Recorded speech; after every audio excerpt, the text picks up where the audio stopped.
Hey everybody, it's John King, and it is Friday the 25th of August, and it is a big day. It's a big day because today is the day that the Federal Reserve speaks from Jackson Hole, Wyoming. Why does Jackson Hole, Wyoming matter? Because Jackson Hole is their once a year get together where they all go out and they ride horses and rope steer and do whatever the heck that the Federal Reserve does for fun, but they also kind of set their tone for what's going to happen for the next year and what they think is going to come with the economy, with interest rates, with inflation. Here's the deal.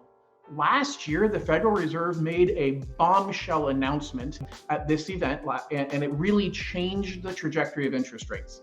From June of 2022 until the end of August, we saw interest rates drop from 6.99 down to 5.75. But at this event last year, the Federal Reserve made an announcement in their speech, Jerome Powell, and he said, we have to destroy the economy and specifically the housing market in order to get inflation under control. And we saw interest rates skyrocket. We saw interest rates go from 5.75 at the end of August, and they kept moving all the way up to 7.25 at the end of October. And it wasn't until the 9th of November that rates started moving back down again. We are right back in that trend. The difference is this year, we've got 7.25 to 7.5% interest rates before the Federal Reserve made their Jackson Hole announcement. And here's what they said. They said, we are nowhere near out of the woods. As a matter of fact, they've told us that, look, a lot of the signs point towards inflation getting lower and things getting better, but the economy is not slowing down, and that is scaring the heck out of them. Because the economy not slowing down means they expect that that's going to keep inflation going longer, which is exactly what happened in the 1970s.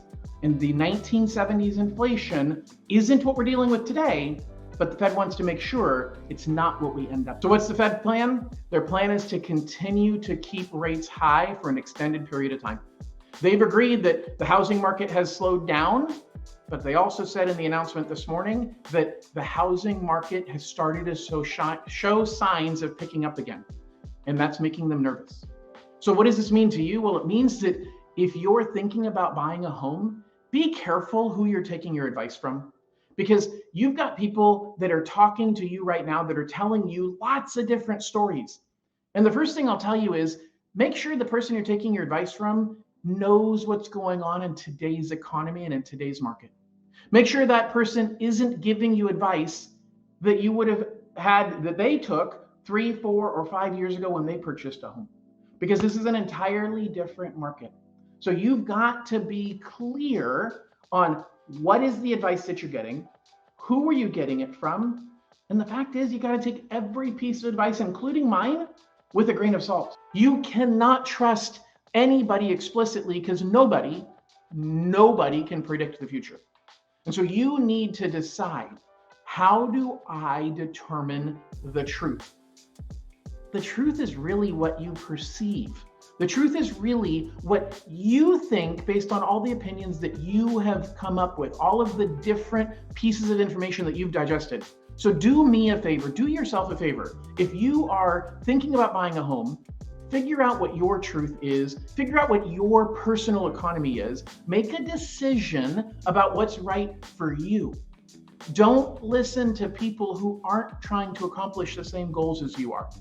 There's a saying that, be careful if you're trying to get wealthy by taking advice from people who aren't wealthy. It seems pretty straightforward to say, gosh, if I want to accomplish something, I should be asking people who have already accomplished that. The problem is in this market, you can't even use that as your guide, because there's lots of people who have become wealthy through real estate, and they did it in a different market. And I know I wish I had a time machine. I wish I was Marty McFly and I could go back in time and pick a date when I could purchase another home. And that's easy to do in the rearview mirror. The hardest thing to do is to make the decision in the moment. And here's the deal. You have to decide, what are you willing to tolerate? Are you willing to tolerate a higher house payment for a period of time? Because that's what it's going to take to become a homeowner today. Are you willing to tolerate having expensive interest rates and maybe not doing as many things as you otherwise would have done, cutting back on some of the activities that you like to do to give yourself the control of your future? to allow you to build wealth, to allow you to not worry about being evicted by your landlord simply because the landlord wants to move his sister into the property. So you have a decision you have to make. You have to decide, am I going to wait? Because waiting is a decision. Postponing, procrastinating, not deciding, that is a decision. And so you have to decide, the decision that I am making right now is going to impact my future. And nobody knows what the future is going to hold, but we all know the history shows housing continues to appreciate over time.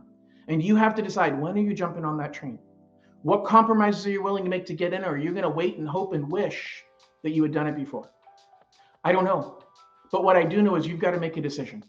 And if you're thinking about buying a home, I firmly believe that as things get scarier, interest rates keep going higher, things become more and more unknown, that's the perfect time to make a move.